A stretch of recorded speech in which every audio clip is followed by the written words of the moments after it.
అందరికీ నమస్కారం అమ్మ. ఈరోజు నేను బచ్చలాకు పచ్చడి చేయాలనుకుంటాండా. ఇది చూడండి, మా ఇంట్లో బచ్చలాకు చెట్టు. ఈ చెట్టు ఆకు ఇది ఆడ ఉచ్చిరికి చెట్టు కొట్టేసి, ఏదో ఉచ్చిరికి చెట్లు మాయి 2 చెట్లు ఉన్నాయి. ఈ కొమ్మలు కొట్టేసి అంత రోతగా ఉంటుందని అన్నీ ఎండనిచ్చి ఇట కుప్ప పెట్టినాము, పొయ్యిలేకుంటాయని. ఆ కట్టెలకు అల్లుకునింది అంత బచ్చలాకు చెట్టు. ఆ ఆకు అంతా నేను పెరికిన. ఈరోజు చూడండి, పెరికి అంతా కడిగి శుభ్రంగా అంత కోసిన, అంతా తరిగేసి చూడండి, ఈ పచ్చళ్ళేకి నేను ఏమేమి వేస్తానంటే ఈ ఉద్దిబేడలు, నూగులు, జీలకర్ర, మెంతి, ధనియాలు, తెల్లవాయలు, అవి అన్నీ వేయించి పక్కన పెట్టుకొని, మళ్ళీ తర్వాత పచ్చిమిరపకాయలు కొంచెం నూనె వేసి అవి వేయించి పక్కన పెట్టుకుంటా. మళ్ళీ తర్వాత ఈ టమాటకాయ, చింతపండు, కొంచెం చింతపండు, ఈ మాడి ఒరుగులు. అప్పుడు మామిడికాయల సీజన్లో నేను ఏం చేస్తానంటే, మనకు పుల్లగా ఉండే మామిడికాయలు తరిగి ఎండలో పెట్టుకొని ఎగబెట్టుకుంటే, ఇప్పుడు మనకు ఈ కడిగేసి ఇట్లా వేసుకుంటే సరిపోతుంది. ఈ ఆకు ఇవన్నీ కలిపి మళ్ళీ తర్వాత కొంచెం నూనె వేసి మళ్ళీ అవి వేయించిన తర్వాత రోట్లో దంచి మళ్ళీ అంత తర్వాత పెట్టుకుంటే బాగుంటుంది. ఒకవేళ కారం కొంచెం తక్కువ వచ్చినా మళ్ళీ ఒట్టిమిరపకాయలు తర్వాత వేసుకునేటప్పుడు తాలింపులో ఒట్టిమిరపకాయలు దించేసుకుంటే సరిపోతుంది. ఈ పొయ్యి తడిసింది బాగా, వానకు వేడి కావాలని చెప్పి నేను పొయ్యి మంటేస్తాండా. అందుకే పెనం కూడా పెట్టలేంగా, అంతే నూనె పెనం ఆడ పెట్టుకొని ఉండా. కొంత పొయ్యి వేడి ఎక్కితే బాగా వేయించుకోవచ్చు. ఆడ కూడా పొయ్యి ఉంది కానీ కట్టెల పొయ్యి, అది ఏమవుతుందంటే రేకులు నల్లగా పోతాండాయి. ఇంకా కట్టెల పొయ్యి ఇది ఎక్కువ వాడుకోను, ఏమో పెద్ద వాన వచ్చేదప్ప. రేకులు చూడండి ఎట్ట పోతాండాయి, ఏడు పొయ్యి మంటేచ్చి నల్లగా అయిపోతాండాయి. అందుకని ఈ బయట పొయ్యే మంటేచ్చా. అంతసేపు అది వేడెక్కితే బాగా మంటేసి మళ్ళీ వేయించుతా నేను. ఈ కట్టెలు అయితే మేము ఇంట్లో చెట్ల ఏంటి కొట్టినా పడేయము. ఇదో గోరెంట్ల చెట్టు కూడా కొట్టినాము. ఈ మధ్య ఆ పుల్లలన్నీ అయిపోయినాయి కానీ అదో మందారం చెట్టు కొట్టేసినాం కదా, ఆ మందారం చెట్టు పుల్లలు ఇందో అన్నీ ఇవన్నీ ఉన్నాయి. మందారం ఇవన్నీ ఈ కట్టెలన్నీ పొయ్యిలోకి వాడుకుంటాం. అవన్నీ ఉచ్చిరి కట్టెలే ఎక్కువ. అవన్నీ ఎగబెట్టుకుని ఎక్కడ మేము బయట పడేము. ఇవన్నీ కూడా పొయ్యిలోకి పెట్టుకుంటాము. అన్నీ ఎండనిచ్చి ఈ మళ్ళీ కొమ్మలు పెద్ద అయినాంచి మళ్ళీ కొట్టేస్తా అంటాము.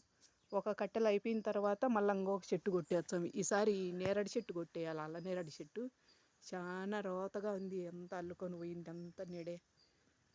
సరే ఉంటా. ఇప్పుడు ఈ పొయ్యి వేగిన తర్వాత, ఇది వేడెక్కిన తర్వాత ఇవన్నీ వేయించి మళ్ళీ రోట్లో పచ్చడి దంచి మళ్ళీ తాలింపు పెట్టుకుంటా. బచ్చలాకుని ఈ విధంగా చూడండి, మన ఇంట్లో మన చెట్టుకు కాసిన బచ్చలాకు ఎంత బాగుందో, నీట్గా ఉంది. ఆకు కూడా బాగుంటుంది. ఇది ఒక రకంగా తరిగిన అయినా ఊరికనే ఎగిపోతుంది. ఈ బచ్చలాకును పెరికిన తర్వాత మనం ఇంకా రాత్రిపూటనే కానీ పెరికి కడిగి పెట్టుకుంటే నీళ్ళన్నీ బాగా ఒడిచిపోతుంది. దీంట్లో ఎక్కువ నీరు ఉంటుంది, ఇది జిగురు కూడా ఉంటుంది. రాత్రిపూటే కడిగి ఆ గిన్నెలో అట్ట కడిగేసి ఇట్ట తూట్ల గిన్నెలో వేసి పెట్టుకుంటే అన్ని నీళ్ళు ఒడిచిపోతాయి. తర్వాత తరిగేచ్చే బాగుంటుంది. దీని నీరు బాగా, ఈ నీరుతోనే ఇవి కూడా ఉడికిపోతాయి, టమాటాలో నీరు ఉంటుంది కాబట్టి. తర్వాత ఇవన్నీ పొయ్యి మండని బాగా మండింది, ఇంకా పెనం పెట్టేస్తా. ఇవన్నీ ఎంచుకొని రోట్లో దంచుకున్న తర్వాత మళ్ళీ తాలింపు పెట్టుకుంటే బాగుంటుంది. అంటే ఇంటెంటను ఒకసారి ఎంచాలా. ఈ నూనె ఒక రవ్వ వేసేసి మళ్ళీ వేగిన తర్వాత పచ్చిమిరకాయ ఒకసారి ఎంచుతా. నూనె అప్పుడు కూడా నూనె కొంచెం వేసేసి మళ్ళీ కొంచెం నూనె వేసేసి ఈ ఆకు, ఈ మాడి ఒరుగులు, ఈ చింతపండు, ఈ టమాటకాయ వేసి మెల్లగట్ట వేయించుకుంటా చేస్తా. మళ్ళీ తర్వాత రోట్లో దంచేసి మళ్ళీ అంతే కలిపి తాలింపు పెట్టుకుంటే బాగుంటుంది. పచ్చడి నూరేసిన ఇంకా తర్వాత పెట్టుకున్నాం దీన్ని. చూడండి, ఇట్ట రోట్లో పొయ్యి మీద, కట్టెల పొయ్యి మీద చేసుకొని ఇట్ట రోట్లో చేసుకుంటే చాలా బాగుంటుంది.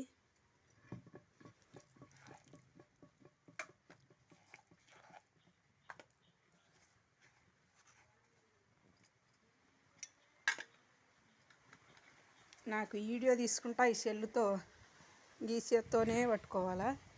ఇంకా తెల్లబచ్చలాకు కూడా ఉంది ఈడ, అది తెల్లబచ్చలాకు కానీ చిన్న ఆకులు. ఆ పెద్ద పెద్ద ఆకులది అది మనీ ప్లాంట్. తెల్లబచ్చలాకు అయితే అంత వృద్ధిలోకి రాలేదు కానీ ఇది బాగుంది, ఈ బచ్చలాకే ఎర్ర బచ్చలాకే బాగా వచ్చింది.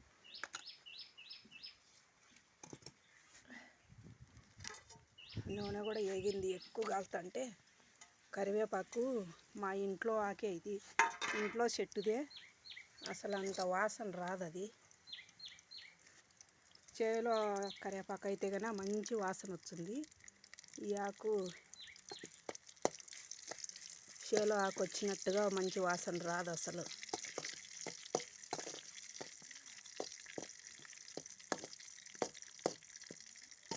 ఈ విధంగా అంతే తాలింపు వేసుకోవడము, తినడము చాలా బాగుంటుంది. ఇది చెప్తే ఈ రుచి గురించి అబ్బా ఇట్టుంటుంది అట్టుంటుంది అని చెప్తే బాగుండదు, కానీ మీరు తింటే ఆ అనుభూతి మీకే తెలుస్తుంది. నేను అన్నం కూడా కట్టెల పొయ్యి మీదనే చేసిన. చూడండి, గంజి వంచేసిన,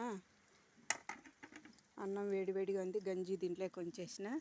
ఆ గంజిని నేను చీరలకు పెట్టుకోవడానికి అందు ఉపయోగపెట్టుకుంటా. 2 రోజులది అయితే కన్నా ఒకరోజు ఒక చీరకు పెట్టుకోవచ్చు. చూడండి, ఈ చట్నీ ఇంతే తయారైపోయింది. వేడి అన్నంలో తినచ్చు, బాగుంటుంది.